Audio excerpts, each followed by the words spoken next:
Officer Morse had worked at the Monroe Correctional Facility since 2003. He was most recently at the minimum security unit at the Monroe Correctional Center. We wish his wife Mary and their family all the peace that we can send to that family right now. This was a person who professionally was committed to the safety of the state of Washington, and we appreciated his life and work. We also were saddened to learn of the loss of Annie Glenn this morning at age 100, who was married to John Glenn, of course, who was a great advocate for people living with communication disorders during her life. I got to know her just a bit, such a charming person. And the reason I mentioned this is actually the first person I've known personally who we lost to COVID-19. I've had quite a number of people who are relatives, lost relatives, but it just strikes home that this is still an emergency we're dealing with. We are still committed to individual lives. These are not statistics. And I believe the state of Washington needs to continue our course of making good, solid decisions based on science at the right pace as we reopen our state. And we're talking about that effort today. I'm joined today by Secretary of the Department of Health, Secretary John Weisman. He's going to talk about some new opening of more counties in our state, as well as State Health Officer Kathy Lofi. We also have Department of Commerce Secretary Lisa Brown, who is going to be talking about some of the small business grants that we are offering. And we also have Rob Owen from Owen's Grocery in Pend Oreille County. First off, we have some, I think, some good news for our state. Today we are expanding more opportunities for more states or more counties to be able to move to phase 2 of our recovery program.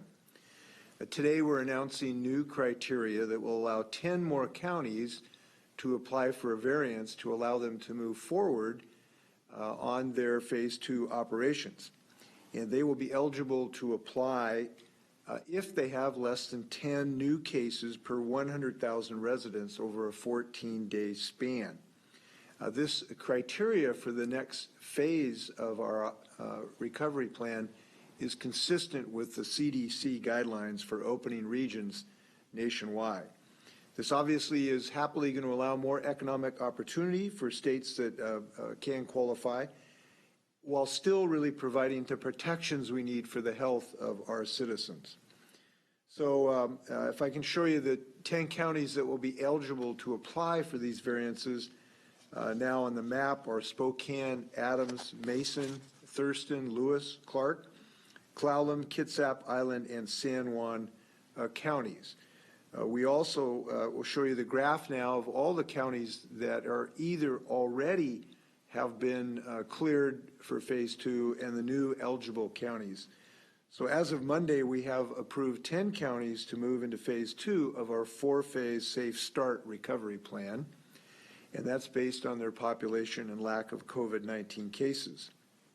Combined with Jefferson and Grays Harbor counties, which are eligible for a variance but haven't applied as of yet, that makes 22 counties in the state that are currently eligible for a variance upon application or are already moving to phase 2. Combined, these counties represent about 30% of the state's population. As we open up more of our state, I just want to note that our dependence on our local officials in local decision-making will increase, and the need to adhere to our remaining restrictions will obviously be very important for the health of their citizens. Phase 2 has restrictions on activities including crowd sizes as well as mandatory protections for workers. These are very important. These need to be followed so we can save more lives, obviously. And if the local leaders are ready to take on that responsibility, we expect that they'll do so in a very careful and thoughtful way and follow the guidance to keep their citizens safe. I know counties applying want to serve their residents and not just the whole state. One other thing I want to note, that as we open up some of our counties on a more county-based metric, it really is important for people not to overload those smaller, frequently smaller communities in their restaurants or otherwise. It's really a time to remain close to home. And we know some of these smaller communities have tried to reiterate that with us so that they are not overwhelmed. So I hope people can keep that in mind. So now I'd like to turn it over to John Weisman, who can talk more about this application process, which will allow these designated counties to apply for variants that we can then look to make sure they're ready to go. So John. Good morning, Governor. Thank you for that, and hello, everyone. The application process for these next set of counties is essentially the same process as we had before, in that the process starts with the local health officer recommending to the Board of Health whether or not they think the county is ready to move to phase 2. They do have the option to move to phase 2 with all of the businesses or activities that are listed there, or a subset of them if that would be their recommendation. Once the local health officer makes that recommendation to the local Board of Health, the local Board of Health then must consider that recommendation, must take a look at the situation in their county and determine if they want to move forward with a phase 2 approach, and whether they want to do all of phase 2 or a portion of that. The local Board of Health then, sitting again, thinking about the public's health, takes a vote around whether or not they want to move to phase 2. Each of the hospitals in that county need to also be engaged in this process. And if for some reason there's not a hospital in that county, then the hospitals that people are referred to have to be engaged. And they have to explicitly state that they have surge capacity, at least 20% surge capacity to handle more cases, and that they have at least a 14-day supply of all the personal protective equipment, the N95 respirators, the surgical masks, the gowns, for that kind of equipment, so that they can safely take care of patients and keep their healthcare workers safe. And they have to report their numbers daily to the health department for tracking their personal protective equipment as well as their hospital capacity. Once all of those things are in place, then the county commissioners are called together to vote on whether or not they want to accept the Board of Health recommendation to move forward. And they can only either accept or reject that request. They can't sort of in other ways modify that. That sort of starts the process then for the local health department to formally put together their application. And local health departments have to give us information around their testing capacity in the community, how many tests they're actually doing, how they are assuring access for folks who might be uninsured, who might have other languages, and to make sure that folks who traditionally are underserved have equal access to testing, both in terms of the speed and the services that are available. Then there's also the need for them to outline their capacity to be able to receive positive cases, those folks, to interview them, be able to help support them in making sure that they're able to safely house themselves in their home and not expose others in the home to COVID, and to be able to identify who their close contacts were, those being people that they've spent 10 minutes or more with in 6 feet of distance while they have been infectious. And that infectious period can be 2 or 3 days before the onset of symptoms and then from symptoms. So the health department has to demonstrate their capacity to do this work and their capacity to interview folks within the 24 and a 48-hour period. So we're looking to make sure that the support is there for the local health department to be able to quickly and effectively respond to any new cases. We also ask them to outline for us the community's capacity to house people who might be ill with COVID and don't need hospitalization, or who have been a close contact, but for whatever reason can't safely do that at home. Maybe they don't have a home, maybe there's somebody who's immunocompromised in the home, so it's just not a safe place to be. So they need to demonstrate then that the county, the community, has capacity for folks to be housed there. And I will note that housing is without charge to the individuals who need the service. So that is something that the government pays for folks. So that should not be a barrier, and for the services that they need to be able to safely be there. They have to demonstrate as well this capacity to provide assistance to folks who are safely housing themselves in their own home, should they need food or other kinds of services, and their ability to work with the community to provide that. It's just so important with this as we move from these phase 1 to phase 2, and as we start restarting our economy, that people who are having symptoms or who have had close contact stay home, do not infect other folks, and we have to make sure that they have the support to be able to successfully do that.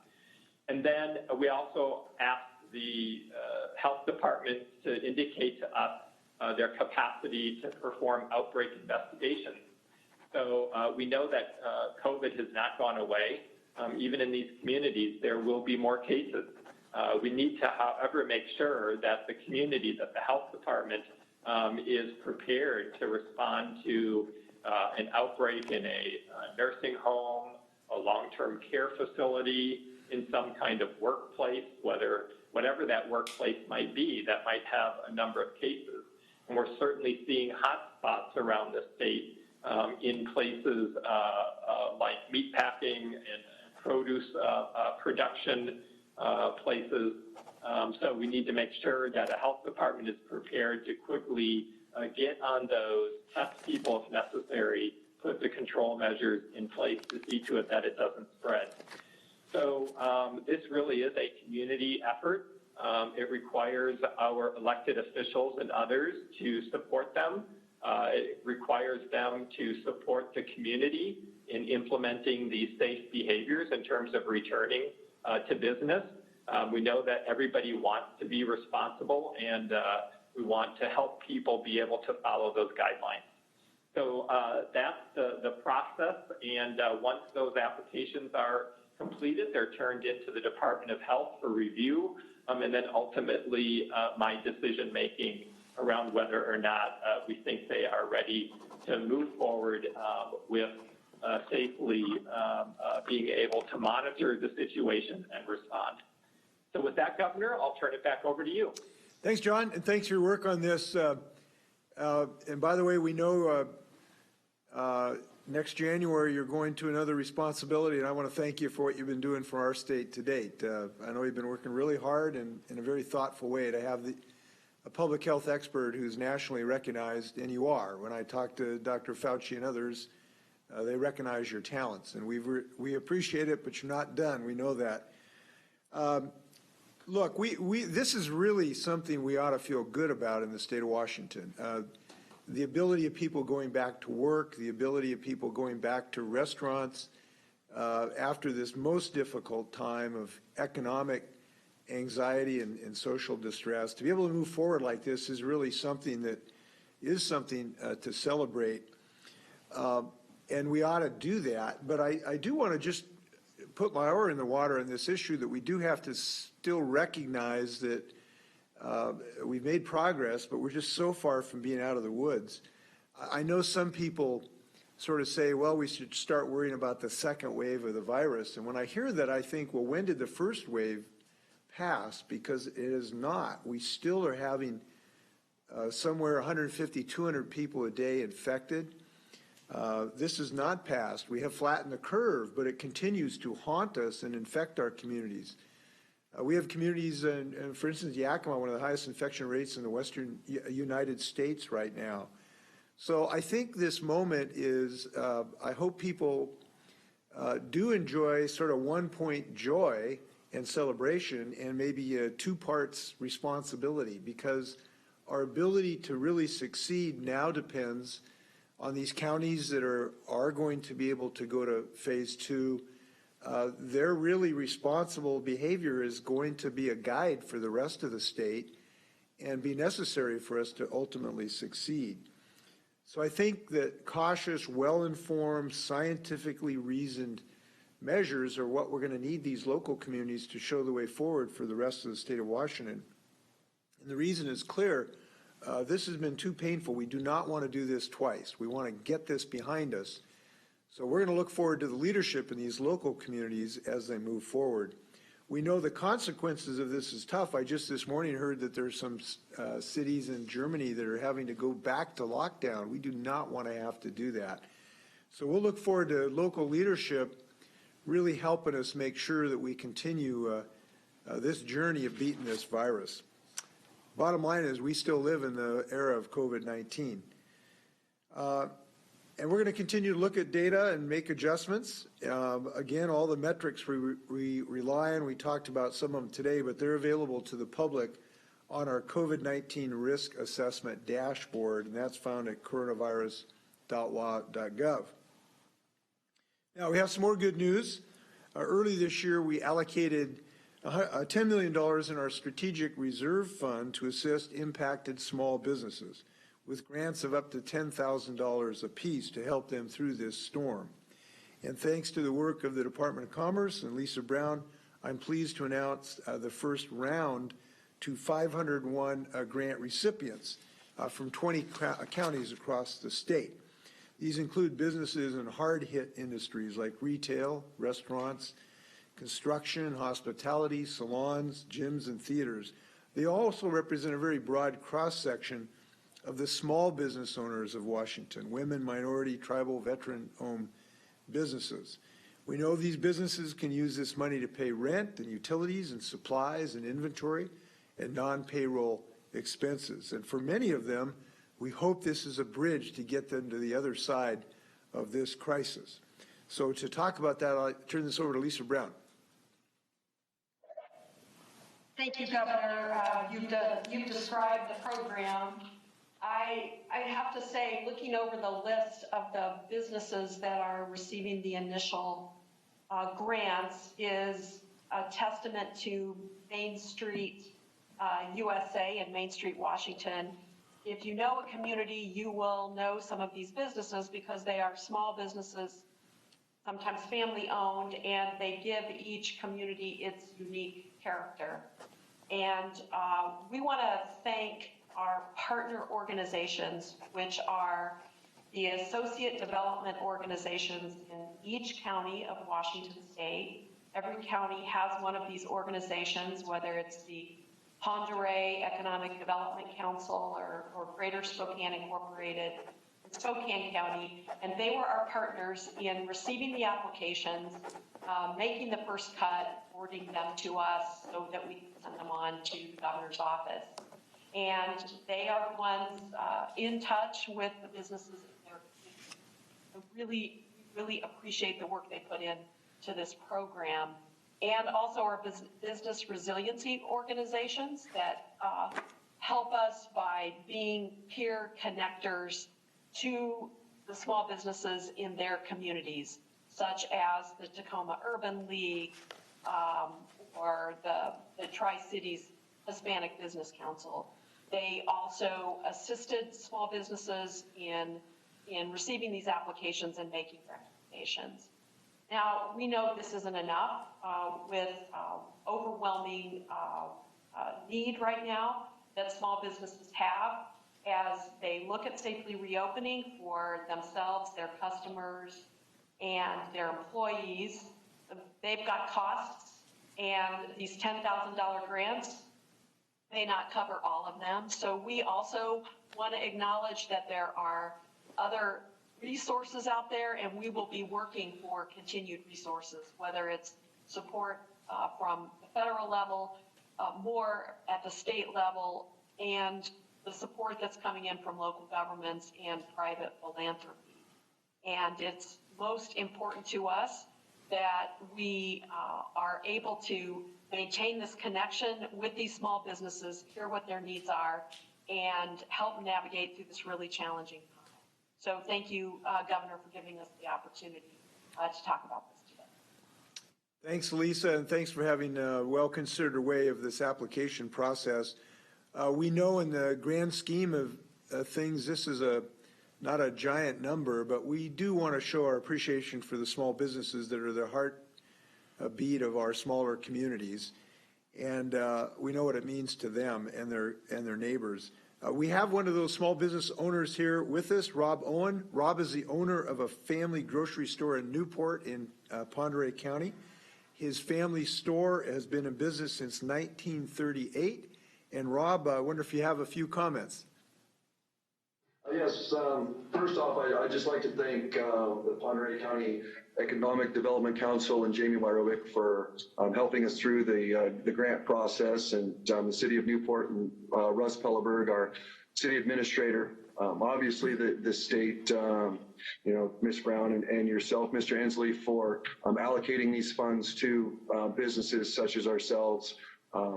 And most importantly, our community and our customers that have continue to check in on us and support us during these trying times. Like I said, we were started in 1938 by my great-grandparents.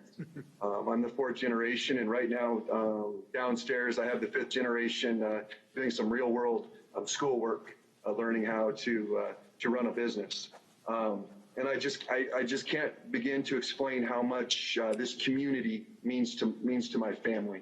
And the grant process helps bring in outside dollars that unfortunately, based on these times, we're not able to see right now because our community is so dependent on Canadians coming down, and with the border being closed and with people going up to Priest Lake and to open up their summer cabins.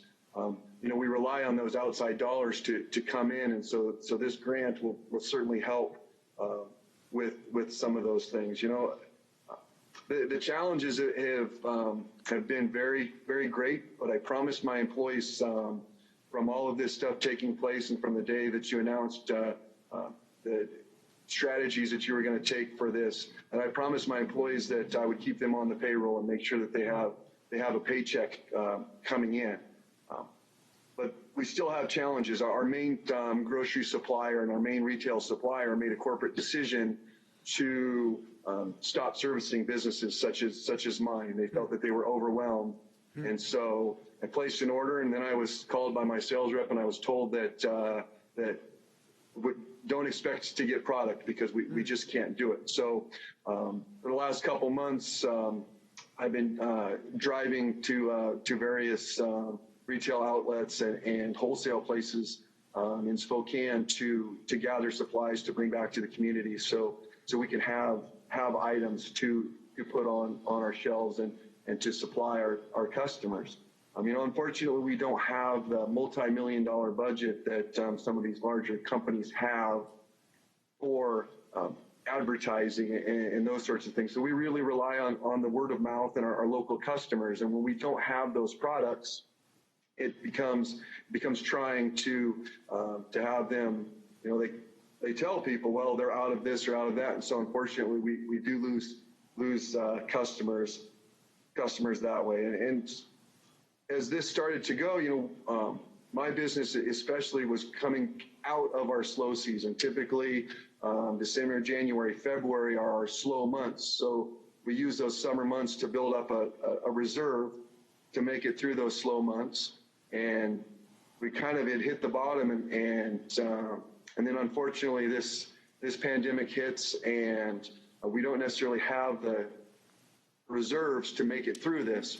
So it's greatly appreciated that you guys are here to help us, because we've seen our sales decrease probably 50% or more.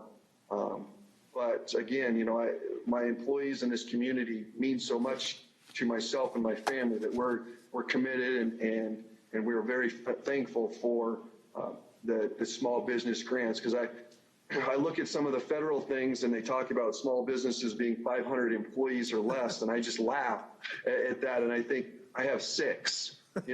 I guess I might be like a micro business. I'm not sure what But for it to be, this grant to be allocated to the equivalency of 10 full-time employees or less, I think really helps. Because we don't have the accountants and we don't have those things that can go out and help us find some of these federal funds to do these sorts of things. So it is certainly greatly appreciated for everything that this is going to do for us. And again, I just want to say, thank you to Jamie and to Russ and to yourself and to Ms. Brown for this fund. And kind of on a personal note, when you were a gubernatorial candidate, you actually stopped into my business, and one of your staffers took a picture of the front of my building, and one of our local customers found on, I believe it was Facebook page at the time, you had done a chalk sketch of the front of our building. So I printed off a copy of that, and we have some of those pointed out down here. So when people come in, I'm like, well, here's our claim to fame that the governor drew a picture of the front of our building. So again, I just want to say thank you for these grants, and I will make sure that that we do everything I can to help keep our community strong. Thank you.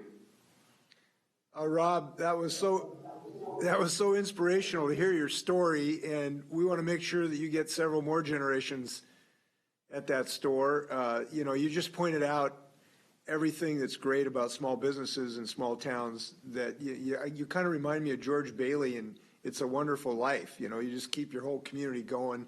I know you're doing that. I hope this is going to help you out. I will tell those stories. So this morning, we were just having our briefing about what we were going to talk about today about this small business grant program. And they said, well, my staff told me we're going to have somebody from this small business talk. And I said, well, who's that? And they said, well, it's a little grocery store over in Ponderay County in Newport. And I said, I might know that business. And what business is it? And they said, well, it's Owens. And I go, oh, really, Owens? Well, that's interesting, because I stopped by and I have such a strong memory of your Huckleberry ice cream. It was incredible. Now, I cannot endorse your business. I can't endorse any businesses, but I can say that Huckleberry ice cream memory still sticks with me. And on my dresser at home, I did little sketches when I was running for governor in 2012. And so I'm going to put my little doodle up here. I got to tell you, I love your front of your store, and I love the story you just told. And it's just an honor to know you. And I hope this is going to work out for you, and you're going to be a good example for other businesses. So thanks, Rob, and thank your daughter. I'll look forward to when she's the CEO too. Okay. With that, why don't we stand for questions? First question comes from Rachel with AP.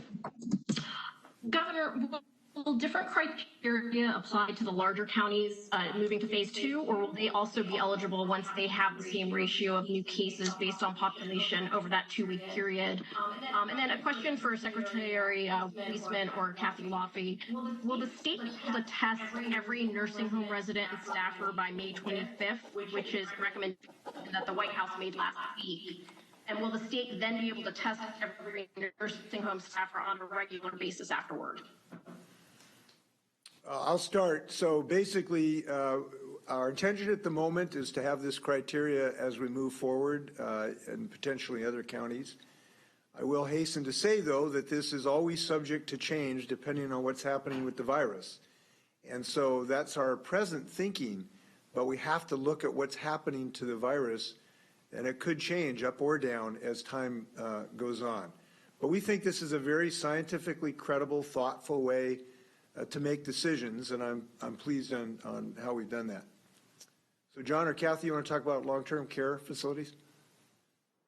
Yes, thanks for the question. So yes, we've met with the governor. We are preparing to quickly test every nursing home resident in the state that hasn't already been tested in some kind of outbreak setting recently, and the staff who work for them, as well as for the folks who are in memory care.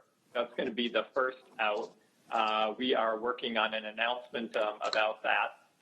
We will be looking to do that in a 2-week period of time to have that happen. So the May 25th timeline for us is going to be more towards the end of the month. And then we are looking at all of the other long-term care facilities as well, with intention of providing testing or having testing at those sites as well, and the staff there. So all of that will be announced in the next couple of days more formally.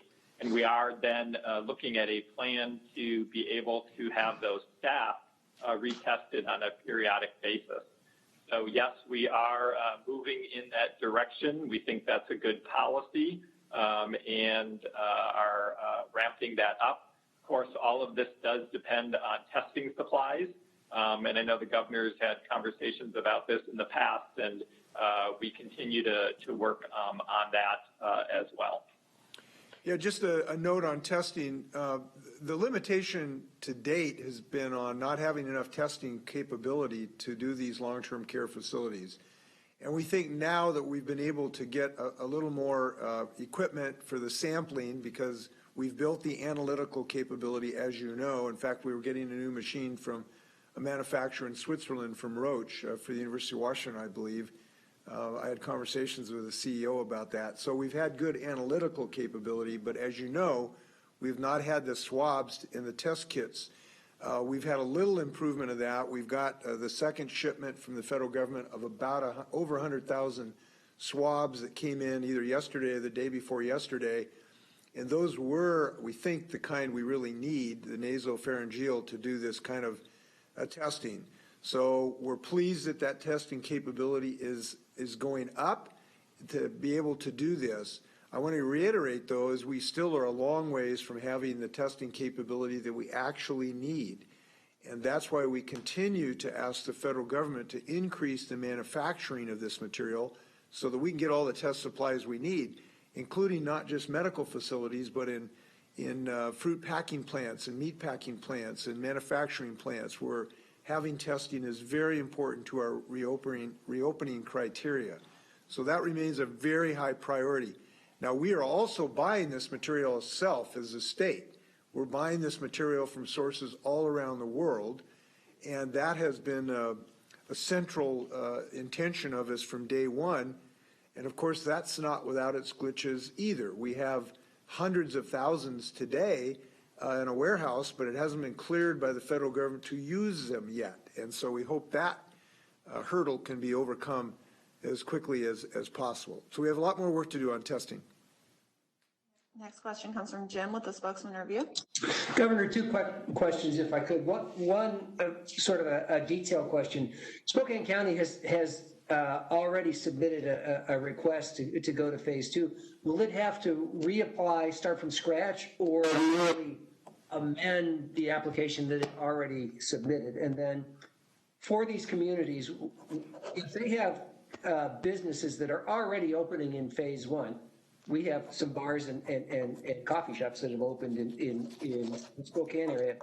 How is the state going to sort of enforce the restrictions if you already have businesses that are jumping the gun when they're in phase 1? Well, those bars need to be in compliance with the order. If they're not in compliance with the order, they're being unsafe. They're exposing their patrons to danger. They're increasing the risk of deaths in Spokane County, and that's just not acceptable. And they need to be responsible citizens. And if they're not in compliance, they need to come in compliance. We're going to have some more things to say in the upcoming days from the Attorney General about the need for people to comply. And I say that because the need for compliance is going to increase as we all sort of loosen up our requirements. We're going to have to have an increased degree of personal responsibility to maintain social distancing. And so if there are bars that open, that is extremely disappointing, and they need to come in compliance. And we'll be talking to the Attorney General about that. And not only is it a matter of opening, but it's opening in a safe way. Because as we reopen restaurants at less than 50% of capacity, there's a host of things that people will need to do to keep themselves safe and the employees safe. So if there are people that are showing a blatant disrespect for that, That needs to change, and the public needs to let them know about it, and local officials need to let them know about it too and take some action. It's just not acceptable. It is too dangerous. Your other question about the application, it depends on what the previous, if the previous application included the information the state needs, that should be enough, but I don't know whether it does or not. You heard John talk about the need to show the testing capability and the contact tracing capability and the surge capacity. Those things need to be demonstrated. So if they're not in the first application, they'll need to give that information to the county. From my limited knowledge, I think Spokane's in pretty good shape for hospitals. We'll need to know what their contact tracing situation is, because that's really important. We just can't let this thing spring back, and the ability to find people who have the disease and make sure that they isolate so they don't infect other citizens in Spokane County is very important. So we'll look forward to what the county has proposed in that regard. Next question comes from Essex with Cairo. Governor, a question for you and a question for the Secretary. I'm sorry, Essex, we're losing you here. Can we try a different mechanism here? Let's see, are you hearing me there now? Essex, it doesn't sound great. Could you hop off and hop back on with a different microphone? Could you try? Okay, we're going to come back. We'll come back to Essex. Next question will come from Jerry with the Everett Herald. Governor, one follow-up from yesterday and then a new question today. But yesterday I asked about the billing plan for PPE, and you said it was a decision. Discussions were still going underway. The counties, Snohomish County, Island County, other counties in that area are really do not want this to happen. I've read a letter they're preparing to send, if they haven't already. It says now is not the time to adjust midstream. They worry it'll make things worse because, as you know, the difficulty getting the supplies. So at this point, I mean, why go forward with billing the counties? Why does the state feel it needs to do it? And secondly, you mentioned compliance. There is 2 gyms that were sued by the AG today. And I wonder if you might have any comments on the action against those businesses. Look, the businesses, there's just no reason why certain people would think they're kind of special and they have certain rights that other citizens do not. And right now, these businesses are violating the law. They're endangering their patrons, and not just their patrons. It's the patrons' families and the patrons' neighbors. I heard I caught a little interview with one of these gym owners that wants to go ahead and violate the law because they think they're just above the law, apparently. And I heard him say, well, my patrons can come in and, if they want to risk their lives, that's up to them. The problem with that logic is they're not just risking their own lives, they're risking the lives of their families and their neighbors and their co-workers who can go to the gym where people are really breathing heavily. And what we've learned is that this virus is much more transmittable when people breathe heavily, when they sing, even when they talk loud, and certainly when they huff and puff on exercise machines. They project this virus much farther than in normal breathing. So if you want to be a hero and want to risk your life going to a gym, maybe that would be fine, but the problem is you might be infected by somebody else there, then you go home and infect your child, or you infect your co-worker at Boeing, or you infect your neighbors. Those people are the people we're trying to protect. And these gyms right now are presenting a clear and present danger to the citizens of our state, and they need to follow this law. So, and if they don't, there are potential civil penalties under the Consumer Protection Act of thousands of dollars, which should not be necessary. This just should not be necessary. And the reason it shouldn't be necessary is we have such broad compliance. The vast majority of business people are complying with this, and they're making tough decisions. Look, it's tough to shut down your business.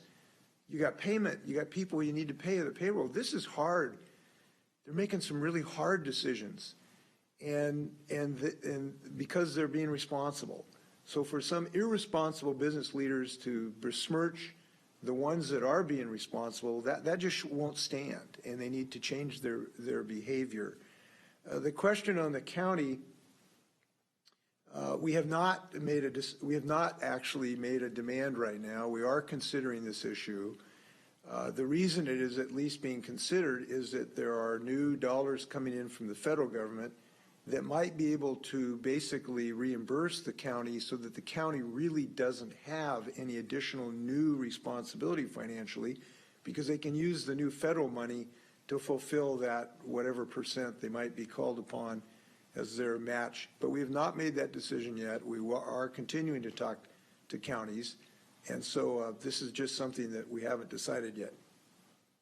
Next question comes from Chris with King 5. Governor, good morning. By the way, if I can add something, excuse me, just for a moment, I want to add this too. One way or another, we're going to make sure that this does not disrupt our ability to get PPE. I will tell you that. We are not going to make any decisions that will result in our citizens getting less PPE. Now, maybe there are decisions about which entity is responsible for what percentage, but we are going to make sure that PPE comes as fast as humanly possible. We're committed to that. Thank you. Yeah, go ahead. I'm sorry. I interrupted you. Yeah, Governor, two questions really. One, has there been any idea, suggestion from your office to counties about the potential for so-called streeteries? Like Calgary has adopted a model where they've opened up streets to allow for restaurants to have more space when they do reopen. And then secondly, unrelated, but also happening today, the president has tweeted that he's pleased to announce that Sound Transit will receive over $166 million in federal funds to keep the transit system open and operational. I'm wondering if you have a response to his tweet. I had not heard this, so that's good news. Obviously, Sound Transit extremely important, so we appreciate it. I do think that I'm hopeful that that would signal an intention to make larger investments in our transportation system.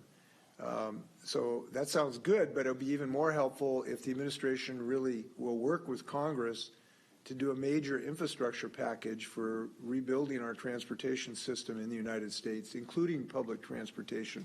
I think the same thing to be said about renewing and rebuilding our electrical grid in a way that gives us more clean energy. I think the same is true on rebuilding our utilities. So I'm kind of morphing off your question, but we really think, given the huge insult to our economy, we need a very strong federal program of rebuilding the infrastructure of America. And that's good to get us out of this economic doldrums that we are going to be in. The scale of the problem, I think, demands that. And we know we need to do these things anyway. We know we need to have better public transportation. We know we need to deal with clean energy and climate change. We know we have to rebuild our water systems.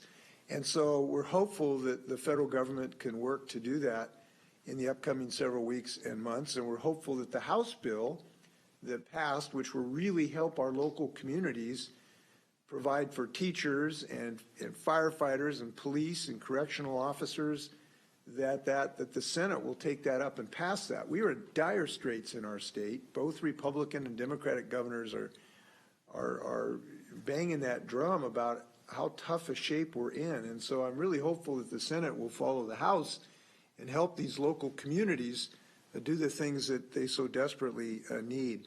Your issue about streets, you know, the state really doesn't have jurisdiction on streets. This is mostly a city and county decision. But where I've seen this done, it certainly looks like a really attractive solution so that businesses and restaurants can have more space out in the front of their buildings to maintain that social distancing. And it seems really worthwhile considering. Next question comes from Joe with the Seattle Times. Governor, we've had 2 days now, maybe even a few days, where there have been 3 or fewer reported fatalities due to COVID-19, and I'm curious if you or the public health officials think that is a beginning of a trend down that road.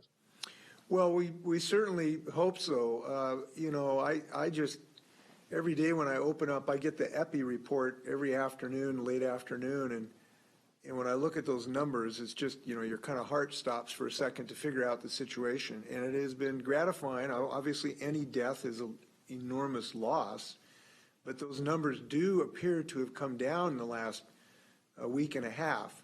But you have to take some caveats with that. One is, what we've learned is it's really important to look for longer trends, not just individual day results.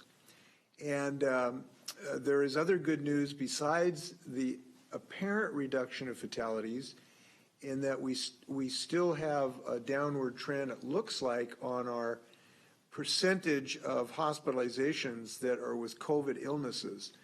That has dropped down and has stayed a little bit stable the last few days, and that measured on date of onset is good news too, because that sort of, if you look at the data onset, that predicts what you might have in fatalities 2 weeks later.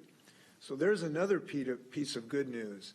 The concerning news, however, though, is that our modeling has shown that we still aren't down below 1 on the R0 level, meaning how fast the infection is going to continue to build or go down. And we're at about 1, which means the infection level every day, you'd still continue to get 150 or 200 infections every day on the longer term. So the way I would categorize it, one of the modelers the other day says, look, we're just on the knife's edge here, and we had some good news on fatalities, but we're on the knife's edge. We could fall off the other way too, given where we are in that R0 number. So we just got to keep working on this. Next question comes from Essex with Kyra. Governor, trying again and hoping you're hearing me okay? Yeah, that's better. All right. We're seeing this morning that the Trump administration has timed the end of National Guard deployments to be just 1 day short of the day they would need to qualify for retirement and education benefits. What would you say to Guard members who might feel exploited, and what can you do about it? Well, I talked to our congressional delegation call this morning about this, and I'm hopeful that they can reverse that really untimely decision, if it is a decision. It's just these people work so hard. They leave their families, they leave their careers. Now they're helping us at our food banks, doing fantastic work at our food banks. I mean, these guys and gals really work hard. As you know, they are a major part of our contact tracing army that we've built, and we don't want to lose them on that day, but we also don't want them to lose the potential benefits. And it looks like the reason the administration did this was to deprive the men and women of increased retirement and educational benefits they could get if they go 90 days, but if they go only 89 days, they don't get those benefits. That seems really unfair to these hardworking people. So we hope that that gets revisited, and I talked to the delegation this morning. I assume the administration is going to be hearing a lot from a lot of people about this subject. Next question comes from Pablo with Univision. By the way, including me. Thank you. My question is about the proposed Washington Worker Relief Fund. We learned that the Seattle City Council has joined hundreds of organizations asking you to create a $100 million fund for undocumented workers who can receive unemployment. Have you received input from people who oppose this proposal? And what would be the challenges in implementing something like this? Well, we've been considering this now for some time, and we're looking at what we can do, whether the executive branch, the governor, has authority to do this without a statutory authority. And I haven't got the full answer on that yet. So we're trying to figure out if the governor can do this without additional action by the legislature. And then the secondary question, what would be an appropriate level, obviously. We do think, look, these are folks who are working hard, paying taxes, going to work, now being exposed to coronavirus in our agricultural labor facilities. They're keeping this is not the only thing this community does, but I'm thinking of them right now because so many of our agricultural workers, many of whom are not documented, are keeping our food supply going on our tables today, and they've had a disproportionate number of infections. So they're on my mind at the moment. So yes, we are looking at that. If there's some way we can do this, we'll have more to say that in the upcoming days. Next question comes from Jim with the News Tribune. Governor, the U.S. Department of Health and Human Services put out a statement today that it's delivering $177 million in new funding to Washington to support testing. I'm wondering what impact this will have. And the statement also makes a reference to that governors have to submit a plan to HHS for testing, including goals for the remainder of the calendar year. Well, obviously, this would be helpful if the federal government can help us financially, but to be honest with you, and we will accept this, and I assume we will propose a plan that I presume will be satisfactory because we have a really good strategy on how to do testing and good prioritization, and I assume that will be satisfactory. But I have to tell you, the impediment that we've had on testing is not financial. We have been able to pour whatever money is necessary to get the testing supplies. The lack of money has not constrained us. What has constrained us is a simple lack of supplies. They could have $3 trillion, but there were no swabs to buy. So this has been a manufacturing problem, and as you know, we have been pleading with the administration for months now to use the Defense Production Act and all of its application to increase the number of swabs that are being developed, the number of transport viral medium that is produced, and the amount of reagent that is necessary in the testing process. The administration was extremely slow to begin that process, and governors, Republicans and Democrats, have been pleading with the president to increase the manufacturing about this because it wasn't the money that was the problem. We just didn't have the swabs being made. So the administration has started to do that. We want to encourage them to accelerate that because it's not enough now. We still do not have enough manufacturing in the United States to provide the states for what they need. And by the way, this is both Republicans and Democrat governors are telling the president this on a regular basis. So when I hear the president say that, you know, testing is overrated, and when he said months ago everybody can get tested, it was just so much baloney. I couldn't believe that. I mean, I almost fell out of my chair when I heard him say this 2 months ago when he said everybody can get tested, when we were struggling to even get first responders tested. So that type of attitude has not been helpful. We hope it will improve. There are people in the administration, we have a couple vice admirals who are working on this program. I think their hearts are in the right place, but we could use more presidential help on this. Next question comes from Hannah with Cairo Radio. Hi, Governor. A couple of questions. First, for all of the counties approved for variances now that can move to phase 2, will they be allowed to move to phase 3 when the rest of the state can go to phase 2? And also, hoping you can provide some context. There was some comments you made last week to, I believe, Senator Sanders, suggesting the COVID crisis is an economic opportunity or opportunity to advance climate change. Can you clarify what those comments meant? Yeah, phase 3, it will not be automatic for the counties that are now in phase 2. It won't be automatic into phase 3. We'll have the same kind of process that we have now.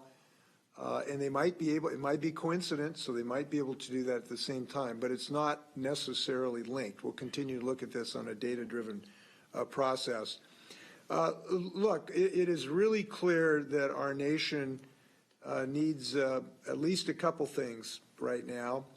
We need a huge increase in economic activity, and we need a federal leadership on that to create a demand to turn the spigot of our economy on full blast.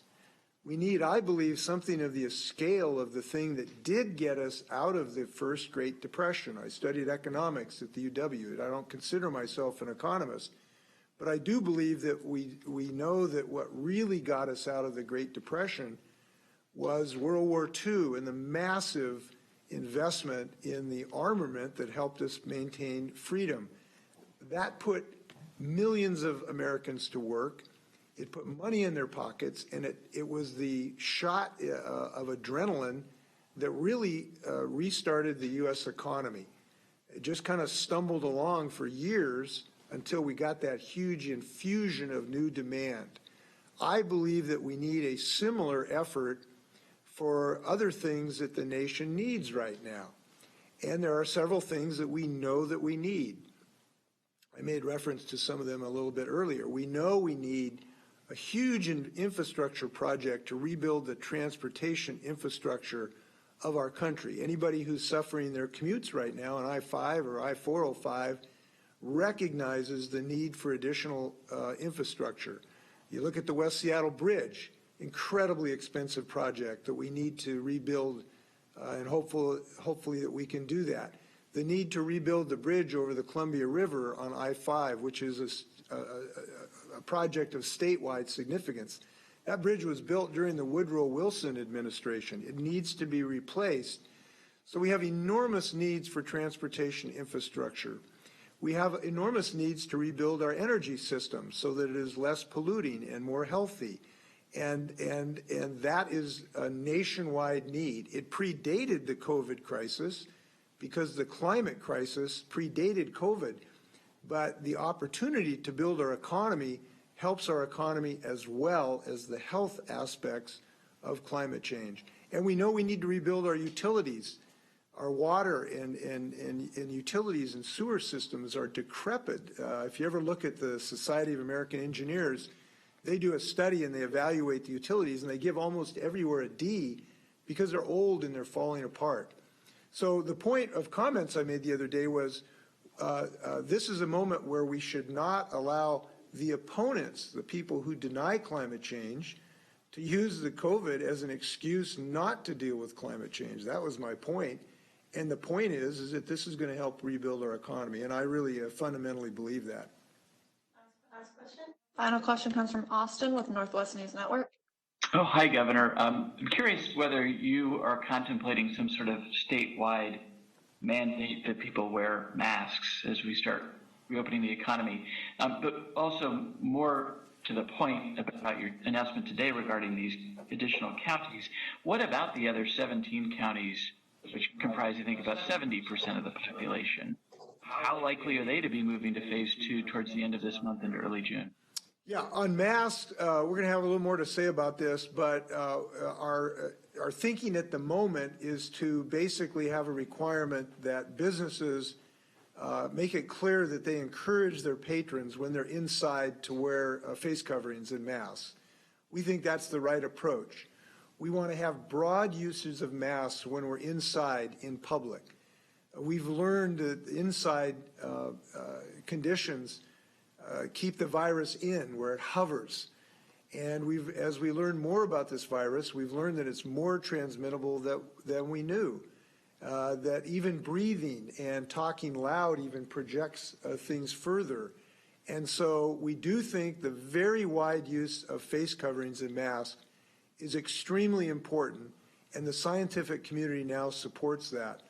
Now, when we use a non-N95 mask, a face covering that's cloth or a surgical mask, we are protecting someone else, not ourselves. We are protecting our neighbor who might be in the grocery store standing next to us. But that has great value. An N95 protects us when we wear it, but that face covering protects your neighbors and your coworkers and other folks. So we'll have more specific guidance on this, but this is one of the things that I think is really important to think about because, again, we're putting aside what has been an effective strategy, which is social distancing, and we're putting that aside so we can get back to restarting our economy. But we have to replace that with something, and that means replace it with additional use of masks and face coverings and more contact tracing and testing and more isolation. And the reason I point this out is we've had sort of this blunt instrument where the whole community was really hurting our economy and hurting our personal lives. We now are moving to a situation where the weapon of choice is in our individual lives.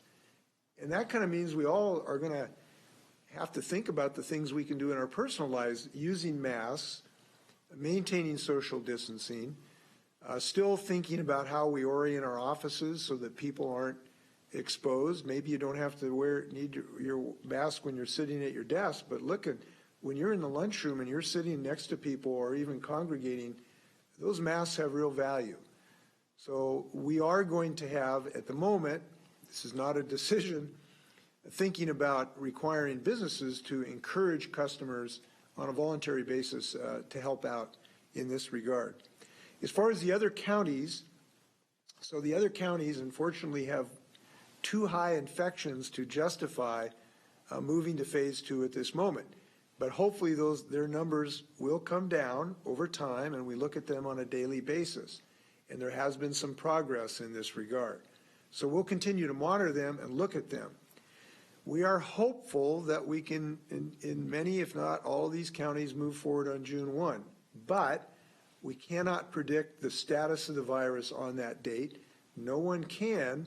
We're going to have to make real-time decisions as we look at this. But I know that all of us who want that to happen on June 1, we can do something about this. We can continue to socially distance. We can wear masks. We can make good individual decisions. And the more of us who do those things, the more people that are compliant with this order, the more likelihood that we can move forward on June 1. And by the way, I want to tell you that I know how frustrating this is to people. It would just be such a delight. I would love to be able to say, here's the date. We're all going back to work on that date. I mean, that would be a cause for giant celebration. And I'd love to be able to do that because people, this is so hard on people. But we got to make decisions based on what's responsible and based on health, and that's what we're going to continue to do.